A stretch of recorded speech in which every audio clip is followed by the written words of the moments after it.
Hello, and welcome to this audio podcast brought to you by the Library of Nazarick. I'm Corp Shep, and today we'll be discussing Season 3 of Overlord, specifically Episode 5. With me, I've got two lovely co-hosts. We've got the enigmatic Grim Raven. Pleasure to meet you guys. Happy to be here. As well as our humble servant, always at our side. Welcome. Warning, this podcast will contain spoilers, specifically for Episode 5 and the major events that are entitled in it. And as of the time of the recording, you should see this episode before you see this podcast. Okay? You've been warned. Okay, then let's get it started. Yeah, so the episode basically jumps right in. Last episode ended with this foreshadowing where we had the bells ringing in Carne Village. And now it starts. So what actually is happening in these scenes? We have, this sort of preparation for battle scene where they're setting up all these barricades around the gates, and they can see the enemies kind of approaching from afar. I thought this was a pretty good adaptation of this scene, though I will say, just sort of skimming through the novel before preparing, I noticed that there was something missing in that the night before, it's revealed that Enry is illiterate.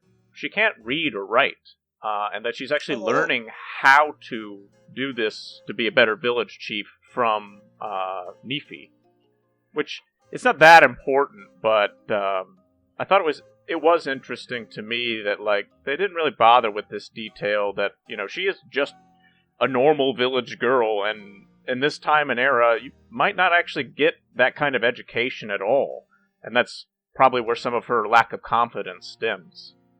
What did you guys think of this absence of this sort of detail?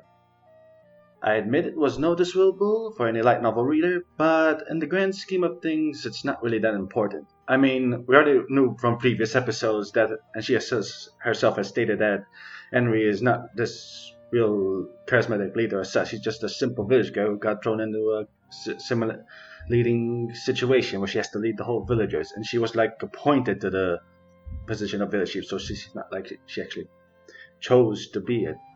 Yeah. So in the grand scheme of things, I don't think it's really that important. The message has already come across that she's not really particularly special, or that she does not have any particular set of skills that are required. She's just basically one of those. She's got the natural leadership skills, and people just chose the leader. As they say, leaders are not born, they are chosen. And the people chose her. They're made. The demi-humans. It's funny to see how was it episode 3 when she said that she's just a village girl and she's not born to be a leader. But now that she is a leader, it's kind of ironic from Maruyama if he puts this detail that she's still a village girl into the light novel. But in the end, it's probably not that important for the anime. I would have liked that detail, for background story. But yeah. Yeah, I would have liked to see it just to kind of.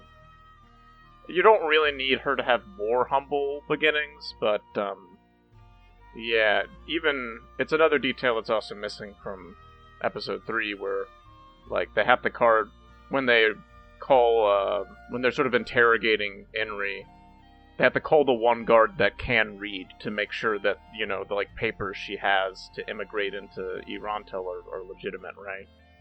It just sort of goes to show that even though they have sort of the same technology level as light industrial age, but because of magic, the education just really isn't there, or even the standard of living for normal people just isn't really there.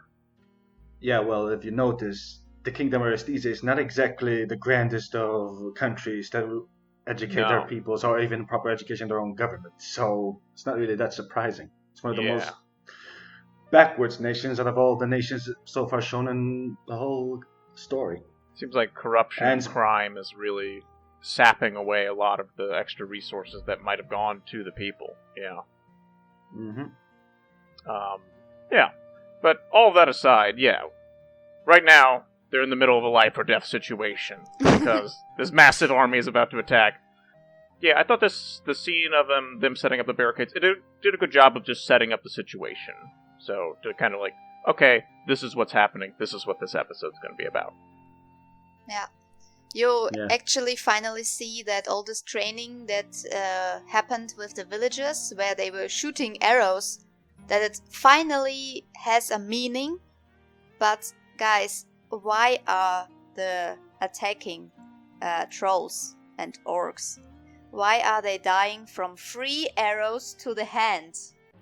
This was... Well, he took an arrow to the knee and died. Why? Yeah.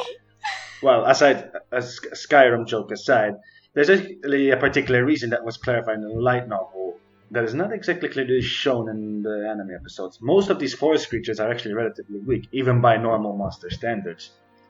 I remember certain author notes mentioned that, for example, small goblins and such, they're like difficult 10 monsters, which by Dresser standards are like level 3, ogres are like level difficult 20, which are like level 5, and the goblin troops are at least twice as strong as that in terms of levels, like between average 8 to 10, with their leads being around 12. So it's not really that surprising that they're easily beaten by these troops. Even by weak humans with proper training, they're easily defeated. Yeah. It is a little unfortunate, though, that a lot of the action scenes here, they look a little silly, I guess. The green slime on the face, and I don't know. I do agree with that. What did you guys think of this, They put a lot of emphasis on showing sort of the tactical situation. So, like, Jugum's like, this is the ultimate military formation, and it zooms out, and it shows this kind of, like, weird, almost like they're in line to go to, like, a con or something, because the barricades form this thing. That specific line, ultimate military formation, didn't seem to be in the novel. He did call them brainless fools because they only broke down one half of the gate, and then they were like choke pointed. They just couldn't get through the gate, and so they were just getting picked off one by one as they came in. It felt like the anime was trying to make a big deal out of this tactical situation to make it easy to understand. Do you think it succeeded here? Oh yes, it did. If I be honest, let me explain. Remember back in Season 1 when Carne Village was first attacked? They were just a simple village. They couldn't have proper defenses, no proper roles, anything. And in this story arc, it shows how much they've learned from that situation, how they started to adapt in order to survive on their own, increasing defenses, their own tactics, forming their own defense army.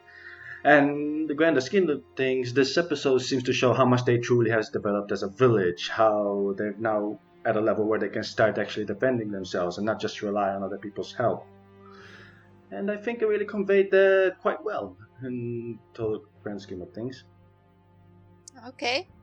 Well, I thought it was a bit ridiculous because, you know, when the troll was climbing over this wall, I'm sorry, but all those Attack on Titan memes that came afterwards, Yeah. like, during this scene, I had the Attack on Titan opening playing in my head. It's not just you, even everybody's practically thought that. Yeah, I don't know. I just felt like Studio Madhouse had to fill this episode, like episode 5, because they have their timetable. There was a lot of time spent on Enry's plan of distraction and running around and Yeah, I see. Yeah. So let's go to that scene. It's Enry and Nfirea versus the troll. From my perspective, I actually thought that this is something that the anime does a lot, where they capture the essence of everything that happens in the novel, but it seems to be moving so fast that I wonder if you've only watched the anime, if it makes any sense. What did you think of this scene specifically, Meep? You know, this running around, Were you able to capture the idea that, like, they were trying to fool this troll with, like, smell? An ogre smell, specifically? Well, yeah, I got that idea, but it was strange. Grim, how was it described in the light novel? I think it seems a bit more strange because in the light novel it goes a bit more further detailed. How they're going to plan it out, how they're doing it, how the situation is being explained around their moments and feelings during the occasion. And in this case, it does seem kind of a bit like rushed and there are a little bit of gaps in it. But I think it's more of a problem because they were a bit pressed for time. And one of the main problems I see with Overlord, while it still does a good job at it, it doesn't really found that key point where they can reflect the tense moments and their actual feelings and convey it into the light novels and from the anime, and the anime would show that to the audience. Well, what do you think? Well, you say that there are no actual feelings, but in this Death on Life... No, wait. Not the actual feelings. There are feelings. It's just that they're not as tense or they're not as emotionally invested in it as in the light novels. As well as you read it, you're more heavily invested into it. But in the anime, it's more like glanced over. But, Grim, didn't this scene where Enfi just stops there and says, "I will sacrifice myself for you, I love you," didn't that emotionally hit something deep inside of you? It sort of did, but at the same time, it seemed a tad bit over dramatic. Yeah, Okay. I get the same feeling of like, well, you know. It's like your typical cliche. I'm gonna do this and restrict myself because I love for you. It's like it's been done all over again. And it feels so cringy at times. Okay. Shep, did you think the same about the scene where Nfirea is finally flexing his muscles like Jugem told him to, and is basically going Go on onto ahead. suicide? I'll save you. Yeah. Yeah. I felt a little bit.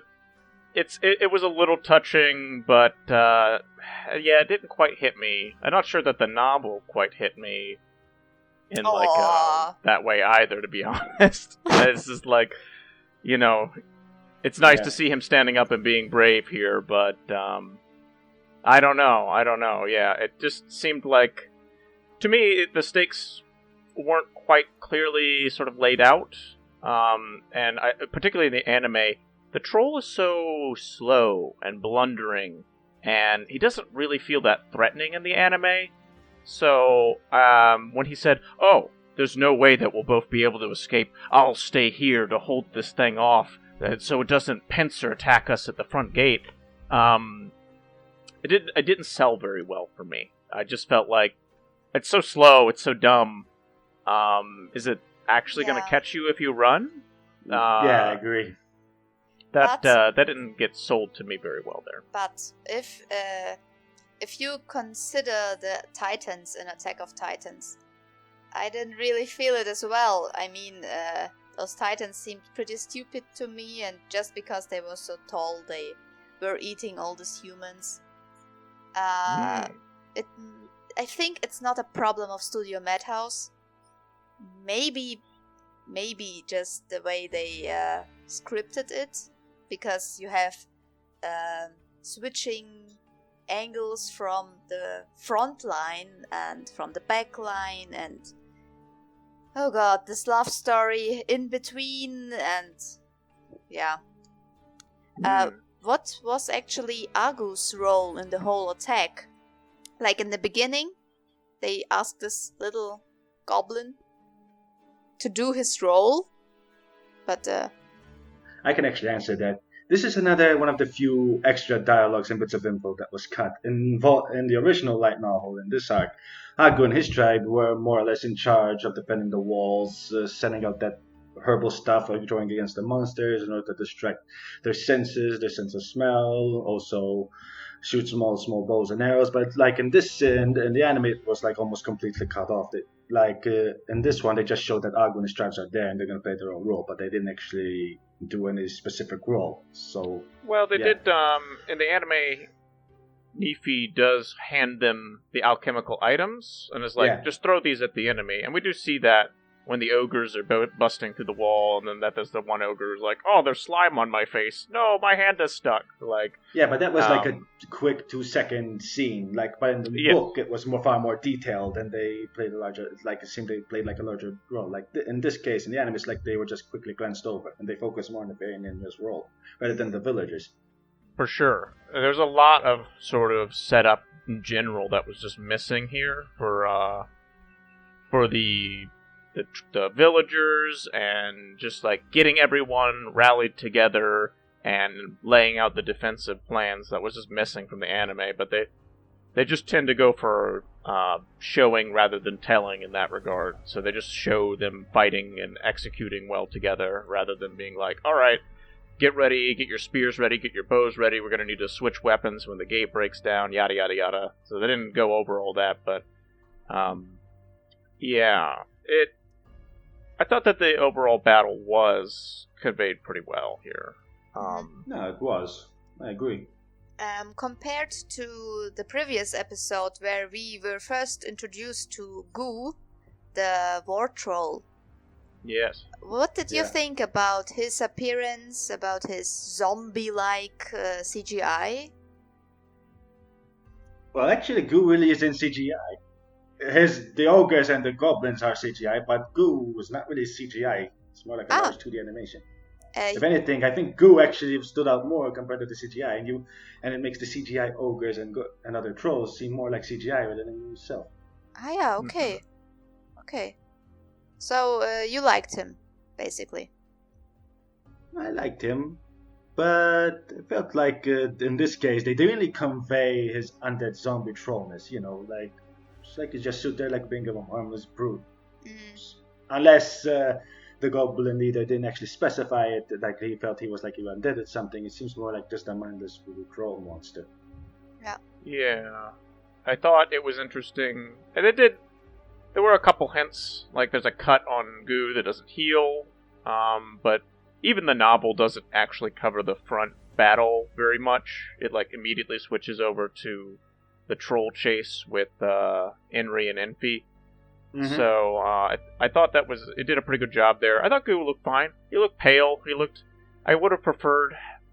The thing is, they can't make him look too zombie-ish, or it sort of gives away the plot. Like, later in this episode, Jugim is talking with Enry and says... Was it Enry? I guess it was Nfirea.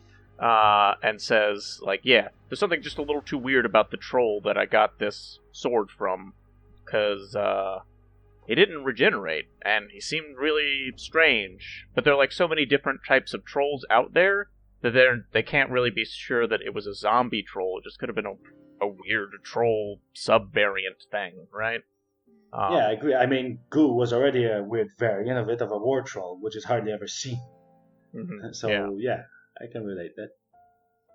So jumping back, all right, we have Nfirea's brave stand, and then Lupusregina comes in, swoops in, saves the day. What do you guys think of this? It was so obvious. I'm sorry, but maybe it was because I knew that he has to be saved because Ainz said that he's the most important person. But oh god. Yeah. Yeah. Everything is an elaborate stage play put on by Nazarick here, more or less. I think there was a bit of dramatic flair into it. I mean, the previous episode, we already saw that Lupusregina kind of didn't exactly follow Ainz's order. So there was that brief tense moment, like maybe in this scene, Lupus not going to exactly follow Ainz's order either, and he's going to take more damage or even more crippling blow. So there was that bit of tense moment. But yeah, we pretty much knew he was going to be saved at the last minute. I mean, this is how it goes in pretty much every story, right? So she set him on fire and is going to make a hamburger out of him, right?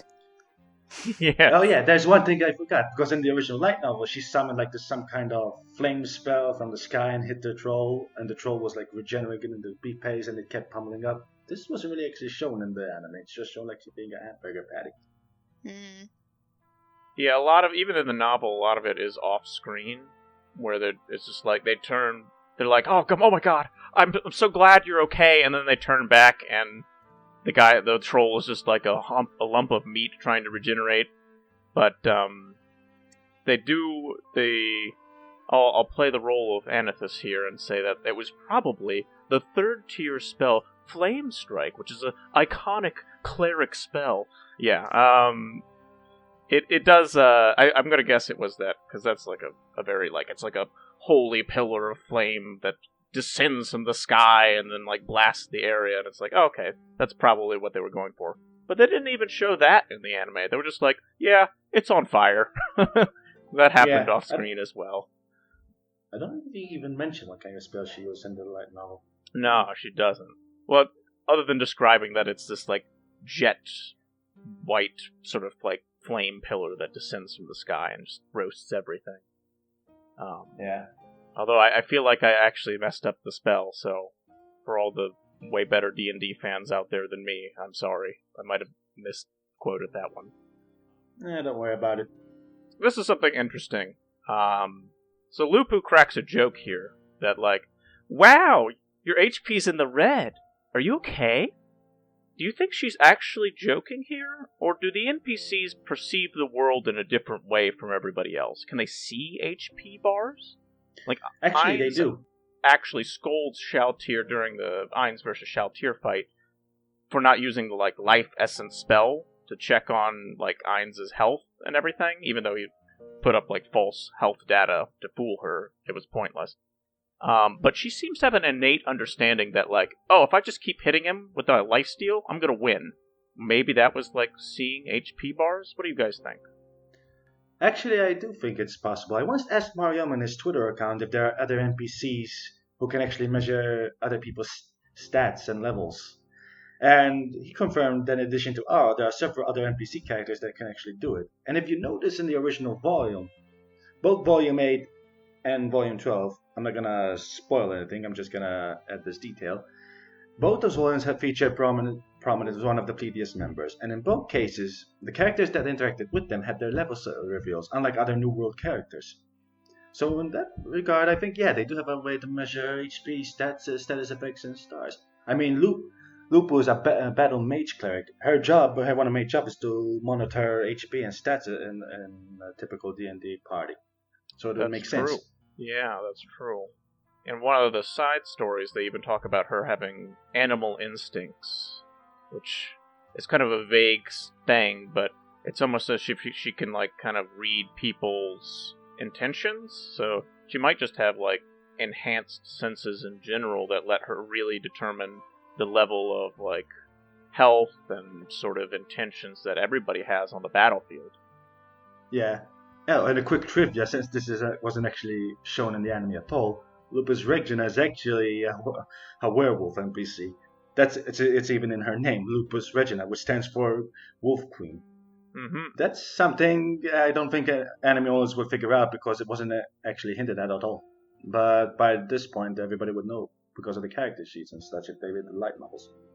Yeah. Okay, so now going to the love story, which takes a lot of time in the anime. Enry and Nfirea. Did you know that from the signs from Season 1 and Season 2, something like that is going to happen?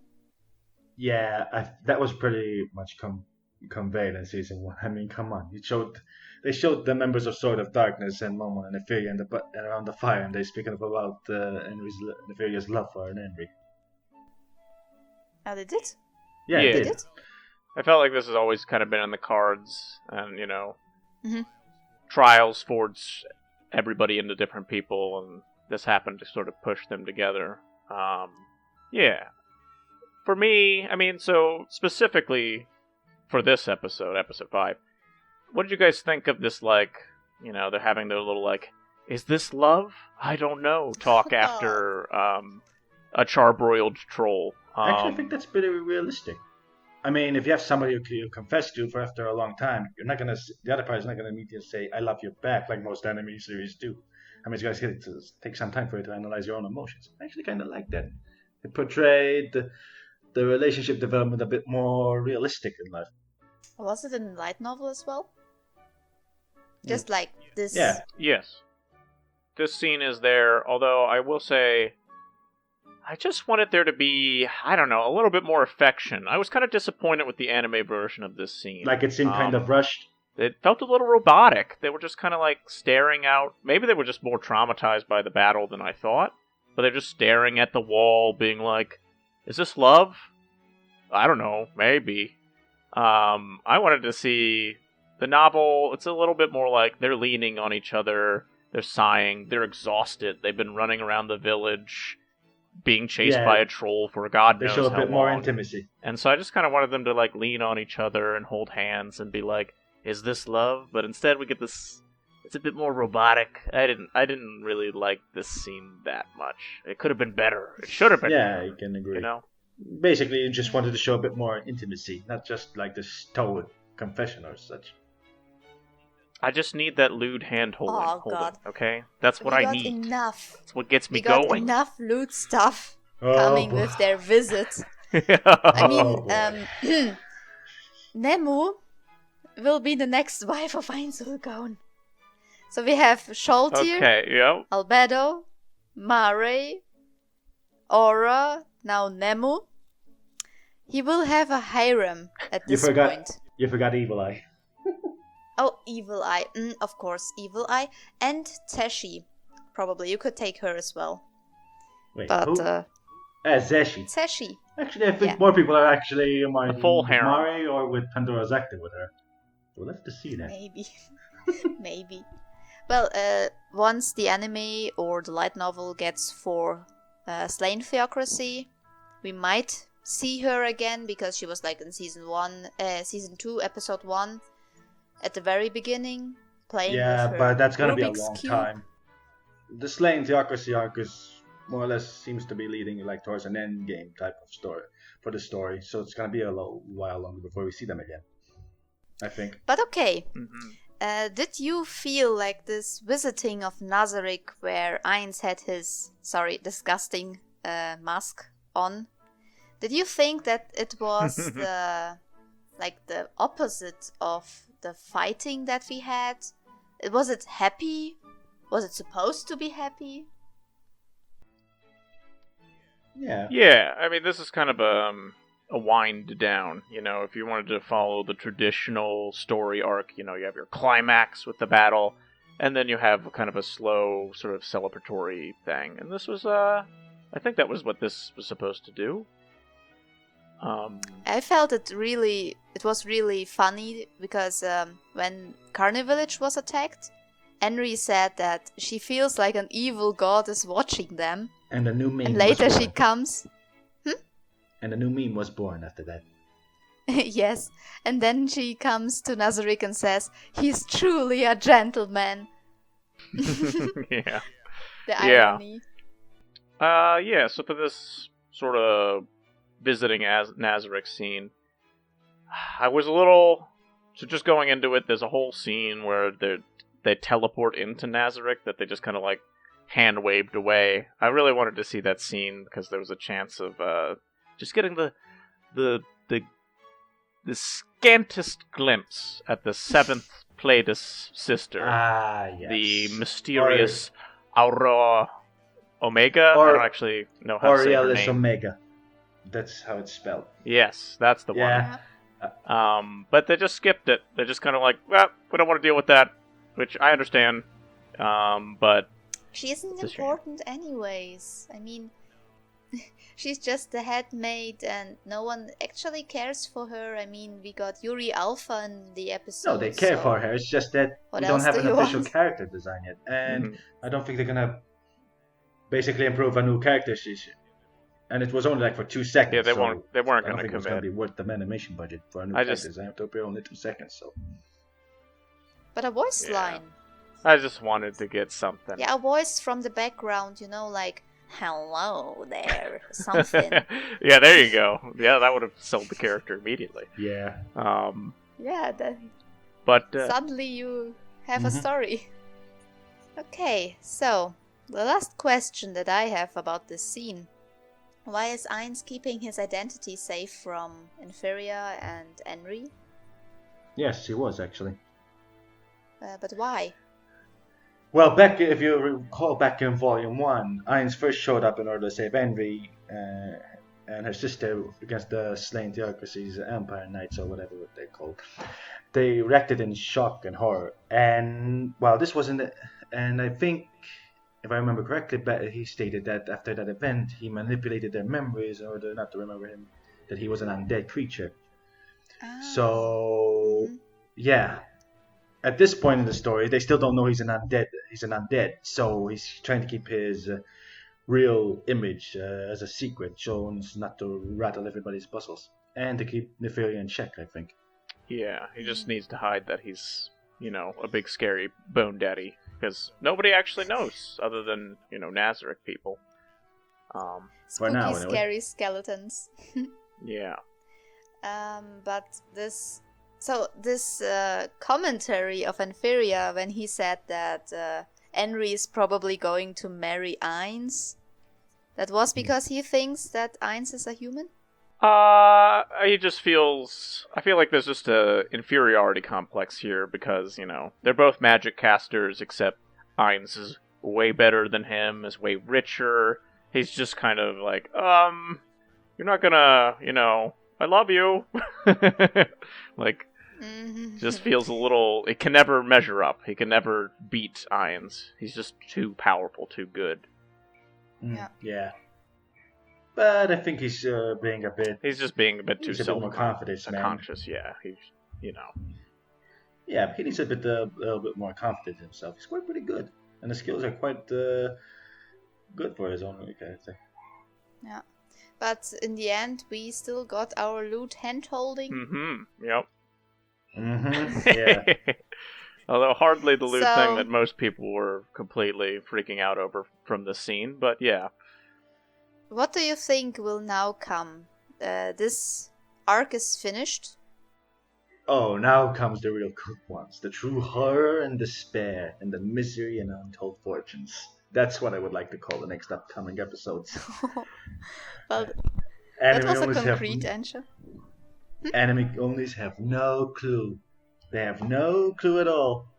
Well, this happy-go-lucky merry-go-round is gonna end, and now it's gonna spiral down into the bottom of the abyss. Oh no, way deeper than the abyss. So I can expect that 4 new people will be introduced. One of them blonde, one of them male, the third one pink-haired, an elf, maybe? Truthfully, I'd be a little shocked if we didn't get more than just the 4 people in the intro. We're pretty much gonna go to another new nation and the next arc, so I'm expecting a lot of introductions, not just them, basically all the new characters from Volume 7. Yeah, I haven't... Without spoiling much. I can't say that I've really sort of blocked out how I would expect this next arc will be played. It will almost certainly be played out over the next 4 episodes. But I would expect that they'll probably... No, they might spend like an episode and a half setting up the characters or something, right?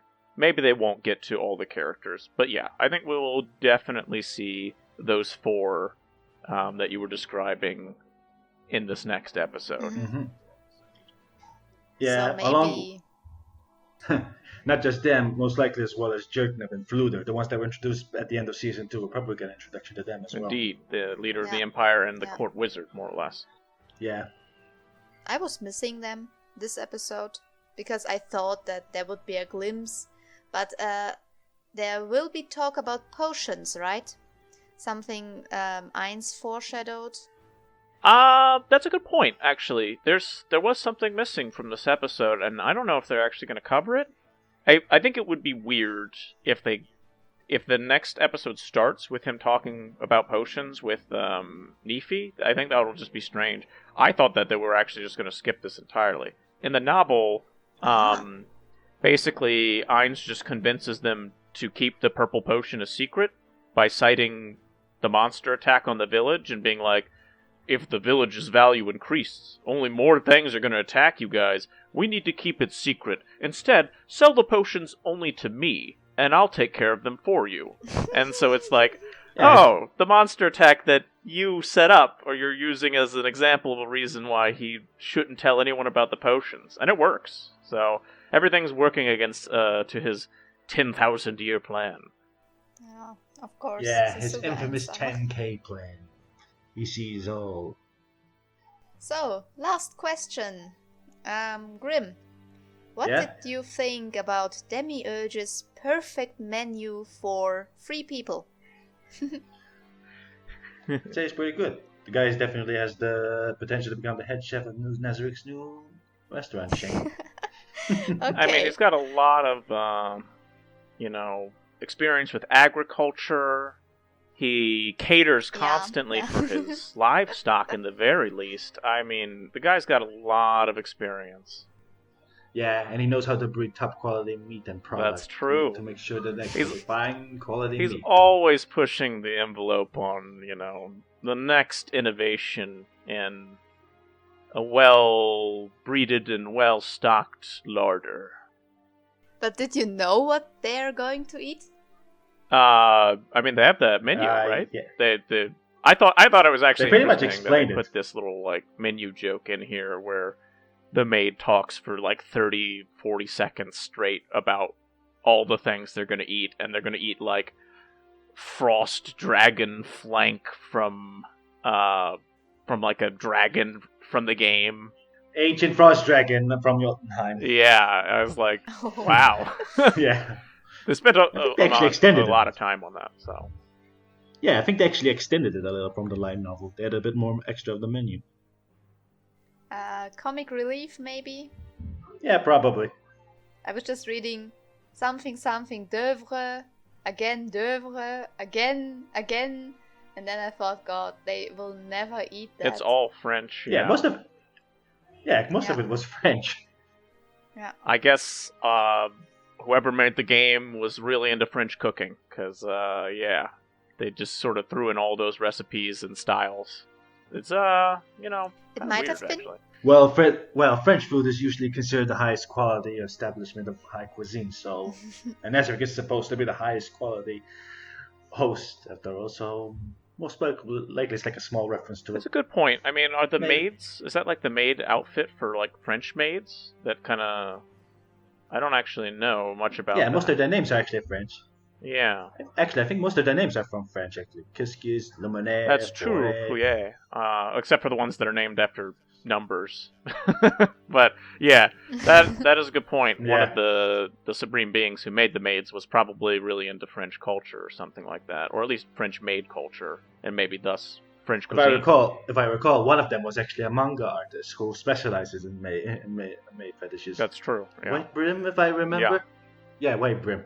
He was this huge mangaka writer in Ainz Ooal Gown, From specializing Emissary in of maids. the King. From Emissary of the King. Yeah, I remember. I edited that part. Mm-hmm. Well, maybe it was just Maruyama, the author of Overlord. I mean, he knows a lot about Latin stuff and Greek stuff, with the Pleiades and with the library, which we didn't see in the anime. Mhm, yeah. Oh, that guy was so disappointed. I really wanted to see the library scene, especially Titus and his experimenting with the Abelian sheep scrolls. Yeah. You and me both. But, that's episodes well. ago now. Alright, I think we're ready to wrap it up here. So, thank you guys Yeah. for joining me and helping produce this. And as always, thank you guys for listening. Be sure to check us out on the Overlord Discord, the Light Novel Discord. Just be careful of spoilers, don't poke your head in too deep, and you'll be fine. Right. And be nice. Yes. This is the most important. I hope you enjoyed listening to us. Thank you for this talk, and I learned a lot about Overlord today. See you. Yeah. And always remember, if you truly want to support the series, make sure you buy the official merchandise. Any little bit helps. More of this will be made. And as always, I hope to maybe one day see you again. Alright. Signing off. Corp Shep. Have a great day, everybody. Bye. Welcome at bar. Ciao.